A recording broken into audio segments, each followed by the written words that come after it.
नमस्कार, मी विनय कांबळे. आपण पाहता ट्रिपल 24 न्यूज, आवाज तुमचा बातम्यांची. आता या आपण विशेष मुलाखतीमध्ये देगलूर बिलोली विधानसभेचे इच्छुक उमेदवार जिल्हा परिषदेचे माजी सदस्य निवृत्तदादा कांबळे आपल्या सोबत आहे. त्यांचं स्वागत आहे ट्रिपल 24 न्यूज मध्ये. नमस्कार सर, येणारी जे काही विधानसभा आहे ते कशा पद्धतीने बघता, काय सांगाल याबद्दल? येणाऱ्या निवडणुकीमध्ये ज्या मी काँग्रेस पक्षाकडे उमेदवारी मागितली, अर्ज केला. आमचे नेते या जिल्ह्याचे खासदार वसंतरावजी चव्हाण साहेब, जिल्ह्याचे अध्यक्ष काँग्रेस पक्षाचे हेमंतराव पाटील साहेब, यांच्याकडे मी रीतसर काँग्रेस पक्षाकडे उमेदवारी मागितली आहे आणि ते उमेदवारी देतील. आणि काँग्रेस पक्षाने माझ्यावर विश्वास टाकून उमेदवारी दिली तर या तालुक्यातले काही सामाजिक प्रश्न आहेत, शेतकऱ्याचे प्रश्न आहेत, सुशिक्षित बेकाराचे प्रश्न आहेत, उद्योग निर्मितीचे प्रश्न आहेत, अनेक रेणी धरणाचा प्रश्न आहे, अनेक वर्षापासून प्रलंबित पडलेला आहे. अनेक विविध विकासाची कामं देगलूर उदगीर रस्ता फार मोठ्या प्रमाणात विस्कळीत झालेला आहे. रहदारीमध्ये अडचणी येत आहेत. या सर्व बाबीकडे मी आमदार म्हणून पक्षाने उमेदवारी दिल्यानंतर जनतेच्या आशीर्वादानं मला निवडून देतील अपेक्षा आहे. आणि मी विश्वासाने सांगतो तुम्हाला की येणाऱ्या 2024च्या निवडणुकीमध्ये या राज्यामध्ये महाविकास आघाडीचं सरकार येणार आहे आणि महाविकास आघाडीच्या सरकारमध्ये जाण्याची संधी जर मला मिळाली जनतेच्या आशीर्वादाने, निश्चितपणे जे काही रेंगाळलेले प्रश्न आहेत, जनतेच्या अत्यावश्यक प्रश्न आहेत आणि जिव्हाळ्याचे काही प्रश्न आहेत सामान्य गोरगरीब जनतेची, ते निश्चितपणाने मी सोडेन. आणि आपल्या श्रावण बाळ असो, संजय गांधी निराधार असो, शेतकऱ्याचा प्रश्न असो, पीक विमाचा पीक विमा शेतकऱ्याला मिळालेला नाही, 25% पीक विमा मिळालेला आहे, बाकी 75% पीक विमा शेतकऱ्याला मिळायचे आहे. असे गंभीर प्रश्न शेतकऱ्याचे, सुशिक्षित बेकाराचे प्रश्न आहेत. आणि याबाबत निश्चितपणे मी सभागृहामध्ये विधानसभेमध्ये आवाज उठवून सामान्य शेतकरी वर्गाला, मी एक शेतकरी कुटुंबातलाच व्यक्ती आहे आणि शेतकऱ्याची काय व्यथा, काय अडचण, आणि शेतकरी हे निसर्गावर अवलंबून आहे. आणि कधी उन्हाळा, कधी पावसाळा, कधी याच्यामुळे अतिवृष्टी झाली, पीक नुकसानामुळे शेतकरी अडचणीत येतो.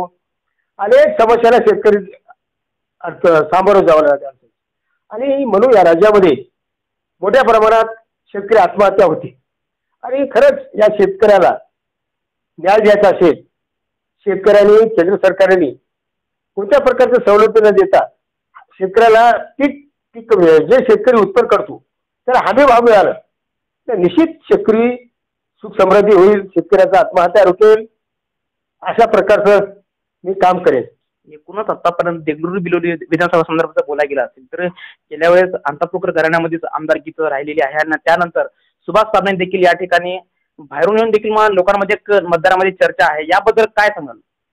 आतापर्यंत या जिल्ह्यामध्ये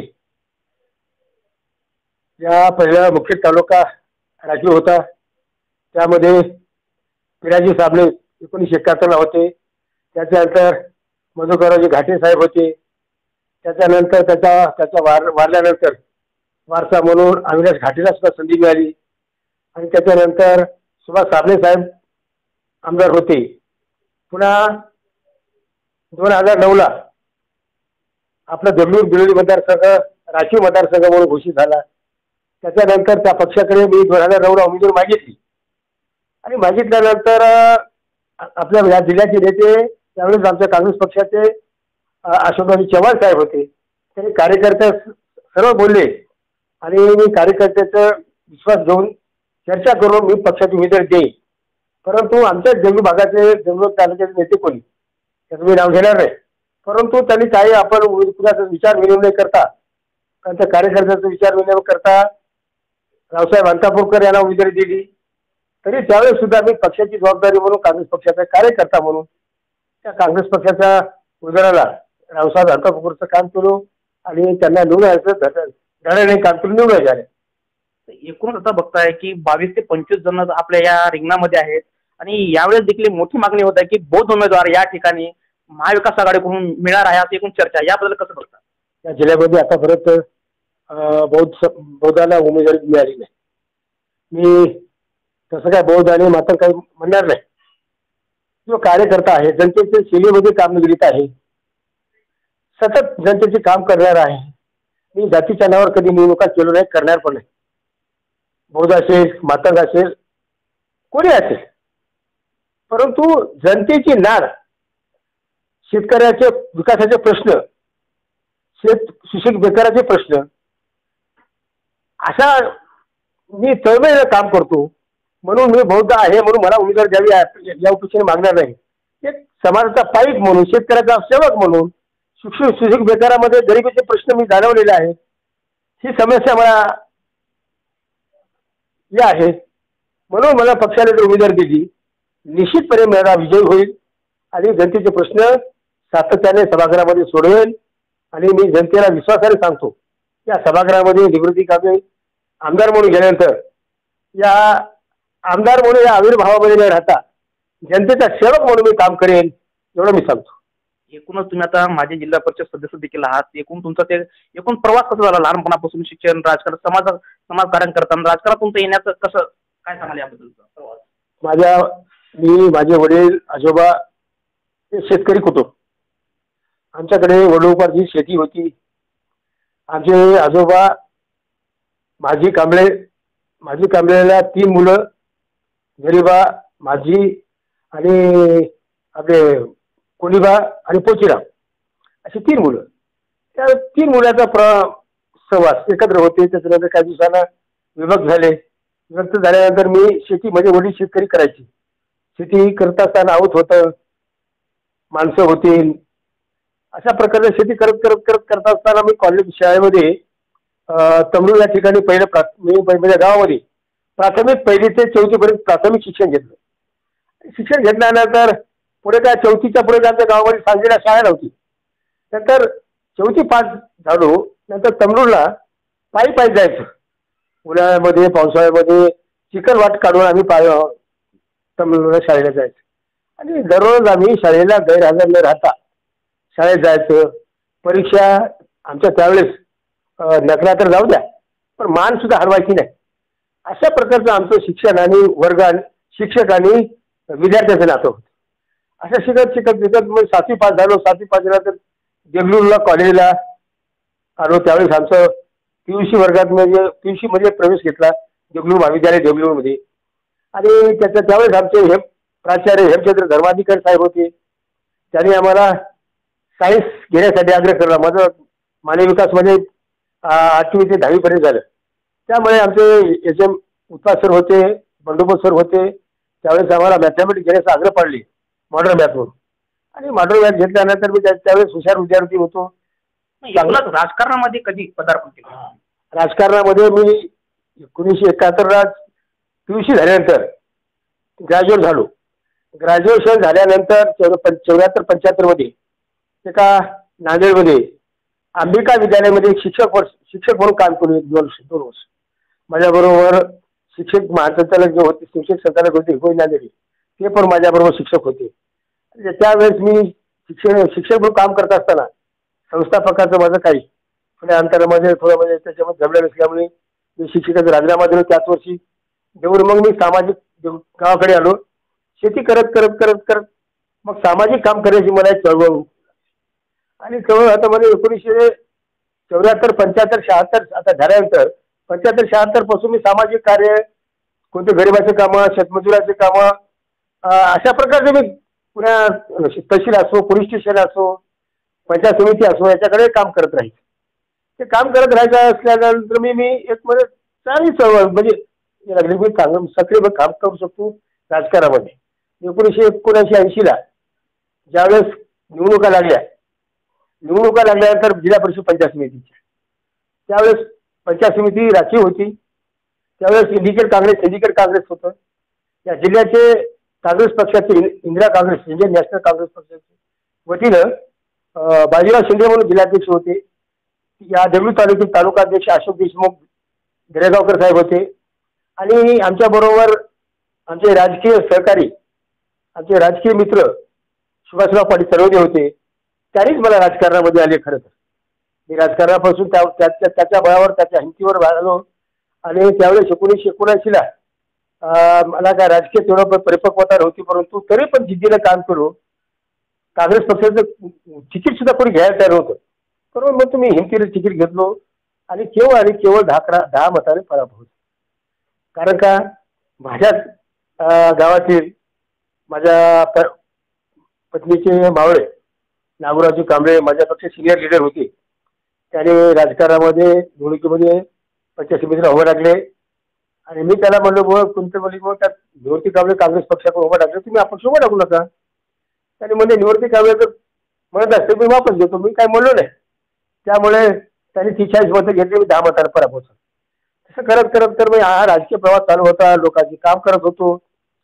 काम करत असताना लोक आम्हाला चांगला प्रतिसाद देत होते. पण 1992ला निवडणुका लागल्या जिल्हा परिषदला. मग जिल्हा परिषदला निवडणुका लागल्यानंतर मी पक्षाकडे उमेदवारी मागितली जिल्हा परिषदेची, परंतु पक्षाकडून काय निवडणुकीमध्ये मिळाली नाही. परंतु मला जनतेने मला उमेदवारी दिली आणि 1992ला मी जिल्हा परिषद सदस्य म्हणून उभा राहिलो. त्यावेळेस जिल्हा परिषद निवडून गेल्यानंतर सभागृहामध्ये ज्या काही शासनाच्या योजना तळागाळातल्या माणसाला SC ST OBC या वर्गातील लोकांना होत्या, ते आतापर्यंत कोणत्याच योजना जिल्हा परिषदेच्या गरिबापर्यंत पोहोचत नव्हत्या, माहिती पण नव्हत्या. मी ज्यावेळेस जिल्हा परिषदला गेलो त्यावेळेस लोकांना ग्रामीण भागात जाऊन दलित वस्तीचे बजेट असो, अनेक विविध कामाचं सुशिक्षित बेकार रोजगाराचे प्रश्न म्हणजे अनुदान असो, मानधन असो, तर एका सुशिक्षित बेकाराला 15,000 रुपये अनुदान होतं. ते निस्वार्थपणे त्याला माहीत नसताना सुद्धा मी दिलो समाज कल्याणच्या वतीनं. आणि दलित वस्तीचं बजेट सुद्धा टक्केवारी कोणत्याच पदार्थ त्याला माहीत नव्हतं. त्या सरपंचाला घेऊन जाऊन जिल्हा परिषदला त्याला प्रस्ताव दाखल करून त्याला स्वतः मी खर्च करून तो प्रस्ताव मंजूर करत होतो. आणि दलित वस्तीचं बजेट निस्वार्थपणे ग्रामीण भागामध्ये रस्त्याचा प्रश्न असो, पाण्याचा प्रश्न असो, त्यावेळेस मी असं प्रश्न सभागृहामध्ये मांडलो. किंवा दलित वस्तीमध्ये एखादा कार्यक्रम घ्यायचा असेल तर गावामध्ये एखाद्या दलितच्या घरामध्ये मोठं घर नाही, परंतु ज्या जिल्ह्यामध्ये गाव तिथं समाज मंदिर झालं पाहिजे ही ठाम भूमिका मांडली. त्यावेळेस आमचे जिल्हा परिषद अध्यक्ष माननीय कुंटूरकर साहेब होते, गंगाधररावजी कुंटूरकर साहेब होते. त्यावेळेस आमचे शिव संजय चांदे साहेब होते. त्यांच्या सहकार्यामुळे माझ्या मतदारसंघात असो, इतर तालुक्यात असो, समाज मंदिराचा प्रश्न उभारलो आणि अशा पद्धतीने मी काम करत असतो. एकूणच तुम्ही जसं सांगताय जिल्हा परिषद तुम्ही सदस्य असताना अनेक तुम्ही कामं अशी मूलभूत जे गरजा लोकांच्या होत्या ते तुम्ही पूर्ण केलेले. ते एकूणच आता देगलूर बिलोली विधानसभा संदर्भातले असे महत्त्वाचे मुद्दे तुम्हाला काय वाटतं, तुमचा अजेंडा काय असणार आहे? या देगलूर बिलोली मतदारसंघामध्ये अनेक वर्षापासून नांदेड बिदर रेल्वेचा प्रश्न प्रलंबित आहे. अनेक वर्षापासून मोर्चे आंदोलन केलो. लेंडी धरण्याचे प्रश्न असो, MIDCचा प्रश्न असो, अजून ज्या नॅशनल हायवे आहेत या देगलूर ते लातूर, देगलूर ते बिदर औराद असे प्रश्न जे ग्रामीण रस्ते शहराला जोडण्यासाठी अजून सुटलेले नाहीत. आणि बऱ्यापैकी अजून ग्रामीण भागामध्ये स्मशानभूमीचा प्रश्न नाही. स्मशानभूमीचा प्रश्न आहे की पावसाळ्यामध्ये अंत्यविधी करत असताना अक्षरशः वरून ताटपत्री अंतरून स्मशानभूमी करावं म्हणजे अंत्यविधी करावा लागतो. आवेलना होते. या बाबतीमध्ये या जिल्ह्याचे पालकमंत्री अशोकरावजी चव्हाण साहेबांकडे मी हा प्रश्न गांभीर्याने मांडून त्यावेळेस कलेक्टर साहेबांना असं आदेशित केले की गाव तिथं म्हणजे स्मशानभूमी झाली पाहिजे असं आदेशित पत्र काढून ग्रामपंचायत दिली. परंतु आता फक्त आले प्रश्न त्यात सुटलेले नाही. या प्रश्नाकडे मी गांभीर्याने विधानसभेच्या बाबतीमध्ये मी गांभीर्याने लक्ष देतो. असेच मूलभूत गरजा आहेत, अन्न वस्त्र निवारा, रस्त्याचे प्रश्न आहेत, स्मशानभूमीचे प्रश्न आहेत. अशा प्रकारच्या बाबीकडे मी गांभीर्याने लक्ष देऊन पूर्णत्वाकडे नेईल. एकूण तुमचा जे काय राजकीय प्रवास आहे आणि तुम्ही एकनिष्ठ म्हणून काँग्रेसमध्ये 92 पासून तुम्ही सांगताय, तर एकूण आता हे काँग्रेस पक्षामध्ये असे महत्त्वाचे तुम्हाला असं काय वाटते की आता कारण का जसं जसा काळ बदलत चालला आणि पक्ष अनेक याच्यामध्ये झालेले आहेत, तर एकूण जे काँग्रेसची भूमिका राहिलेली आहे त्या भूमिके संदर्भात तुमचं काय मत आहे? मी 1979 पासून काँग्रेस पक्षाचा निष्ठावंत सामाजिक कार्यकर्ता म्हणून काम करत राहत असताना मी जनतेची सेवा, जनताच म्हणजे हे दैवत, जनताच म्हणजे हे कुटुंब, असं मी समजून काम करत राहील. यापुढे ज्या काही समस्या असतील तुमच्या या मतदारसंघामध्ये, त्या जिल्हा परिषदमध्ये असताना मी तसंच काम केलो, विधानसभेमध्ये निवडून आलो त्याच पद्धतीने मी निस्वार्थपणे काम करेन. आणि खरंच मी सांगतो, या आता आमदाराचं मानधन हे शेतकरी, शेतमजूर, शेतकऱ्याच्या कुटुंबातून घामाच्या दामातून मिळते. परंतु मला वाटतं की बाबा आमदार जनतेचा सेवक म्हणून गेल्यानंतर, काम करण्यासाठी केल्यानंतर त्याला पेन्शनची गरज नाही असं मला वाटतं. मी गेल्यानंतर सभागृहामध्ये हा आवाज उठव, गांभीर्याने किंवा जोरदार आवाज उठून आमदाराला पेन्शन बंद झालं पाहिजे, हे घामा शेतकऱ्याचे, शेतमजुराचे हे पैसे आहेत असं समजून मी काम करेन. एकूण तुम्ही जसं सांगताय की एकूण आता मोठ्या प्रमाणामध्ये आता जे काय आहेत इच्छुक उमेदवार वाढलेले आहेत, तर एकूण आपलं तुमचं जर सांगताय की तुम्ही अनेक वर्षापासून या काँग्रेसमध्ये काम केलेलं आहे, तर काय वाटते की येणारी विधानसभेमध्ये तुम्हाला कशा पद्धतीने देखील, आणि तुम्ही लोकसभेमध्ये देखील मोठ्या प्रमाणात काम केलेलं आहे, याबद्दल कसं सांगाल? आतापर्यंत मी ज्या ज्यावेळेस लोकसभा असो, विधानसभा असो, नगरपालिका असो, महापालिका असो, आणि आमच्या महाराष्ट्राला लागून, आमच्या देगलूर तालुक्याला लागून कर्नाटक राज्य आहे, तेलंगणा राज्य आहे, त्या राज्यामध्ये जाऊन पक्षाच्या उमेदवाराला निवडून आणण्यासाठी स्वखर्चाने तन मन धनाने मी काम केलेलं आहे. याच विश्वासावर मी जनतेची सेवा पण केलेली आहे. येणाऱ्या लोकसभेच्या निवडणुकीमध्ये 2024चे उमेदवार आमच्या जिल्ह्याचे खासदार आता वसंतराव चव्हाण साहेब असतील. यामध्ये त्यांना कसल्याही प्रकारचे विचार न करता त्यांनी मला बोलले पण नाही की बाबा माझं काम करू नको. पक्षाचा पाईक म्हणून, एक आमचे चव्हाण साहेब आमचे कुटुंबातले व्यक्ती म्हणून किंवा आमचे ज्येष्ठ नेते म्हणून आहे, आणि कसल्या प्रकारचे विचार न प्रस्ताव करता मी त्यांना उमेदवारी मिळाल्यानंतर मी स्वतः उमेदवार म्हणून त्याची काम तनमनधनाने काम केलेलं आहे. याच उमेदवारीवर आमचे नेते आमच्यावर विश्वास टाकतील. पक्षाकडे अनेक माणसं उमेदवारी मागू दे, पक्षाकडे उमेदवार मागण्याचा प्रत्येकाला तो अधिकार आहे, हे असं साहजिक आहे. परंतु मला वाटते की पक्षनिरीक्षक सुद्धा या देगलूर बिलोलीमध्ये चाचपणी करत आहेत, चाचपणी केलेली आहे, आणि प्रत्येक मतदारसंघ मुलाखत घेत्या इतके उमेदवार आहेत, कोण सरस राहील, कोण चांगला राहील, आणि कुणाला उमेदवारी दिली तर निवडून येईल. त्यामध्ये जनतेनं सामान्य शेतकरी, शेतमजूर, कार्यकर्ते याची मुलाखत घेतली आहे, कोण घेतली आहे, त्यामधून माझं नाव पुढे आहे. आणि त्या संधीवर मी पक्षाकडे उमेदवारी मागितली आहे, आणि मला उमेदवारी देतील असं मला वसंतराव साहेबांवर माझा निष्ठेनं विश्वास आहे, आणि मी त्यांच्या कुटुंबातला कार्यकर्ता म्हणून आहे आणि पुढे राहील. एकूणच आता देगलूर बिलोली विधानसभा संदर्भामध्ये महत्त्वाचे मुद्दे जे आहेत किंवा रेल्वे मुद्दा आहे, लेंडी प्रकल्प आहे, आणि उद्योगधंद्या संदर्भातला आहे. एकूण आतापर्यंत ज्या आमदाराकडून अपेक्षा होती ते आतापर्यंत नागरिकांमध्ये अशी चर्चा आहे की याला कोणी न्याय देऊ शकलं नाही, तर ह्याला कशा पद्धतीने बघता आणि त्याला कशा पद्धतीने तुम्ही खरं तर मला वाटते ज्या वेळेस निवडणुका येतात, उमेदवार कोणत्याही पक्षाचा असो, मतदारापुढे गेल्यानंतर त्या मतदारांनी त्या उमेदवाराला प्रश्न विचारला पाहिजे. किंवा तुम्ही आमदार 5 वर्ष होता, अनेक होते, जिथे संताप्रकर होते, रावसाहेब अंताप्रकर होते, अशोक मधुकर घाटे आमदार होते, साबळे साहेब होते, आणि पुन्हा अविनाश घाटे सुद्धा होते. आणि पुढे निवडणूक असताना त्यांनी प्रत्येक कार्यकर्त्याने मतदारांनी हा प्रश्न विचारायला पाहिजे, तुम्ही 5 वर्ष होते, तुम्ही काय केले, आणि आता तुम्ही आल्या तर तुम्ही काय करणार, हा विचारायला पाहिजे होतं. पण आतापर्यंत कोणत्याच मतदारांनी किंवा कार्यकर्त्याने हा प्रश्न विचारला नाही. मी म्हणून राहिलो की मी तुमच्या कपडे आलो तर मला विचारा तुम्ही 5 वर्षामध्ये काय करायचं आमदार म्हणून गेल्यानंतर. तर मी त्यावेळेस त्यांना उत्तर देईन की या देगलूर तालुक्याचे रोजगाराचे प्रश्न आहेत, उद्योगधंद्याची म्हणजे उद्योगधंद्याकडे दुर्लक्षित झालेलं आहे. MIDC होऊन सुद्धा कोणते उद्योगधंद्याची निर्मिती झालेली नाही, फक्त गोदामं झालेले आहेत, परंतु माझे उद्योग कोणता झालेले नाही.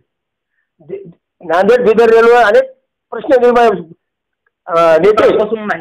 अनेक प्रश्न म्हणजे दिवसापासून प्रलंबित आहेत. आणि मी खरं तर की नाही मागून प्रतापवाडी चिखलीकर साहेबांनी गेल्या वेळेस बॅनर लावले, पोस्टर लावले की बाबा हा रेल्वे मार्ग मंजूर झालेला आहे, पण मंजूर झाल्यानंतर त्याच्यामध्ये राज्य शासन जे वाटा भरायला पाहिजे केंद्राकडे 40%, ते आतापर्यंत भरलेले नाही. म्हणून तो प्रश्न अजून प्रलंबित आहे. तेच भूलथापा भूलथापा केले आता बीजेपी सरकारने. मी ज्यावेळेस आमचं महाविकास आघाडी सरकार येईल त्यावेळेस मी आमदार म्हणून जाईल, तर त्यावेळेस मी आवर्जून ठराव मांडेल की बाबा हा प्रश्न रेल्वेचा प्रश्न मंजूर झालेला आहे. राज्य शासनाने 40% वाटाचे जो काही वाटा केंद्र शासनाला द्यायचा आहे ते भरा. खोटे आश्वासनाची खैरात देऊ नका, खोटे आश्वासन देऊ नका. जे जनतेला बोललेलं आहे ते बोला आणि ते पूर्वत्वाकडे न्या, असा आवाज होतील सभागृहामध्ये बोले. तसंच अजून एक मुद्दा आहे लेंडी प्रकल्प. त्या लेंडी प्रकल्पामुळे जे काही सुजलाम सुफलाम जे आपल्या नागरिकांना जे काही व्यवस्था होणार होती याबद्दल कसं काय सांगा? बघा, लेंडी प्रकल्प निर्मिती होऊन बरेच दिवस झालेला आहे. लेंडी प्रकल्प होण्यासाठी जो वाटा आंध्र सरकार होते त्यावेळेस, तेलंगणा सरकार नव्हती त्यावेळेस, चंद्रबाबू नायडू मुख्यमंत्री होते आणि मुख्यमंत्र्यांचा दौरा जे हनुमान मंदिर मिर्झापूरचा आहे त्या ठिकाणी आले आणि मी त्यावेळेस खासदार आमचे भास्कररावजी पाटील होते. त्यांना आम्ही सांगितलं की बाबा चंद्रबाबू नायडू येणार आहेत आणि जो वाटा आपल्याला तेलंगणाला झाले पाण्याचा जात आहे त्याचं जेवढं वाट्याचे पैसे महाराष्ट्र सरकारला आंध्र सरकार भरायचं आहे आणि आपण जाऊन चर्चा करू. चर्चा केल्यानंतर मला होतं भास्कर पाटील त्यावेळेस आले. आम्ही सर्व कार्यकर्ते शिष्टमंडळ मिर्झापूरच्या हनुमान मंदिरावर जाऊन बसलो. त्यावेळेस चंद्रबाबू नायडू आले. खासदार साहेबांनी चर्चा केली. ताबडतोब चंद्रबाबू नायडूंनी महाराष्ट्र सरकारला आणि खासदार साहेबांना शब्द दिले की हे जे आमच्या तेलंगणाचे पैसे आहेत, जेवढा पाणी आमच्या साठ्यात आमच्या तेलंगणाकडे येते तेवढे टक्केवारी पैसे दुसऱ्या दिवशी चेक देतो. पण ताबडतोब दुसऱ्या दिवशी चंद्रबाबू नायडू मुख्यमंत्री होते आणि त्यांनी महाराष्ट्र सरकारकडे सुपूर्द केले. परंतु महाराष्ट्र सरकारने आज ताब्यात झुलवत ठेवलेला आहे. शेतकऱ्याचा प्रश्न मावेजा मिळाले नाही. अनेक त्याच्यामध्ये काही अडचणी आहेत. खरं तर लोकप्रतिनिधीचं काम आहे की त्याकडे गांभीर्याने प्रश्न सुटलेच नाही. फक्त निवडून यापुरतं आश्वासन मी असं करत तसं करत ते करत हे खोटे आश्वासन देतात. मतदाराला पैसे वाटतात, आमिषाला बोलून मतदार करते आणि खऱ्या माणसाला न्याय मिळेल. त्यासाठी आम्ही मतदाराला सुद्धा एक विनंती आहे की मतदार हा खरं तर बैमान नाही आणि मतदाराला झुलता देते ज्या माणसाला देतात, खोटे आश्वासन मिळतात, निवडून आल्यापर्यंत काहीच काम करत नाही, फक्त आमदार आणि झोपा आणि कच्चे गेले. आता मी तसं करणार नाही. मी ज्या काय मी निवडणुकीच्या काळामध्ये मला उमेदवारी दिल्यानंतर मी जनतेला ज्या काय शब्द देतो, अभिवचन देतो आणि ते निवडून गेल्यानंतर जनतेचा आशीर्वाद निवडून गेल्यानंतर निश्चितपणे मी प्रश्न मार्गी लावले. त्याचबरोबर आमचा देगलूर हनुमान इपर्ग तेलंगणा सीमा रस्ता मंजूर झालेला आहे आणि ते हनुमान इपर्ग याच्यामध्ये लेणी नदीवर पूल मंजूर झालेला आहे. पूल मंजूरचं टेंडर निघालेलं आहे आणि ते टेंडर देशमुख म्हणून गुत्तेदार आहे. त्या बाबतीकडे सुद्धा मी पाठपुरावा केलेला आहे. परंतु शेतकऱ्याची काही समस्या आहेत. शेतकरी जमीन देण्यास काय अडचणी निर्माण होत आहे आणि आम्ही काय शिवाय त्याच्यामध्ये 20-25 शेतकरी आहेत, बाकी शेतकरी द्यायलाच आहे. पण हे सुडगीचे शेतकरी सुभाष पाटील म्हणून त्याच्याकडे मी गेलो. विनंती आमचे ताराकांत पाटील असतील, यादवराव देशी असतील, आपले हनुमान इपर्ग्याचे सरपंच यादवराव देशमुख ते आहे, त्यांनी आम्ही जाऊन शिष्टमंडळ जाऊन त्यांना भेटल्यानंतर आम्हाला शेतकरी काय पैसे द्यावं, सरकार काय पैसे द्यावं, तर शेतकऱ्याला काय देता येणार. शासनाने 60% 60% पैसे देत आहेत. एकूण तुम्ही अनेक कामसंदर्भामध्ये जे काही पाठपुरावा देखील केलेला आहे. मी आमदार नसून सामान्य जनतेचा कारभारी म्हणून काम करत असताना माझ्या संबंधी की पोटतिडक आहे. जनतेसाठी आपण काम करायचं. मी माणूस म्हणून जन्माला आलो पण जनतेची सेवा करण्यासाठी. आणि आपलं म्हणजे आमदारकी एक तात्पुरती 5 वर्षाचा आहे, त्याच्यानंतर तुम्हाला विसरतील. पण एक माणूस म्हणून जन्माल्यानंतर माणसाचं कर्तव्य काय हे काम करण्यास मी तत्पर आहे. मी शेवटच्या क्षणापर्यंत, शेवटचा श्वास आहे श्वासापर्यंत अशाच प्रकारचं मी जनतेचं काम करत राहीन. जनतेच्या ताकदीवर बळावर निश्चितपणे मी जनतेचे प्रश्न सोडवण्यास समर्थ आहे. एकूणच आपल्यासोबत माजी जिल्हा परिषदेचे सदस्य निवृत्तदा कांबळे होते आणि त्यांनी एकूण जे काय त्याचा राजकीय प्रवास किंवा सामाजिक जे प्रवास आहे तर 30 वर्षापासूनच्या जास्तीच्या कालावधीमध्ये त्यांनी काँग्रेस पक्षाचे एकनिष्ठ कार्यकर्ते म्हणून त्यांनी राहिलेले आहेत आणि एकूण त्यांचे इच्छुक उमेदवार म्हणून देगलूर बिलोली विधानसभा संदर्भात ते काँग्रेसकडून महाविकास आघाडीकडून ते उमेदवारी मागत आहेत. येणाऱ्या काळामध्ये मात्र पक्षनिष्ठी यांच्याकडे कशा पद्धतीचा पाठपुरावा करेल हे मात्र बघावं लागणार आहे. Republic 24 news, Deglur.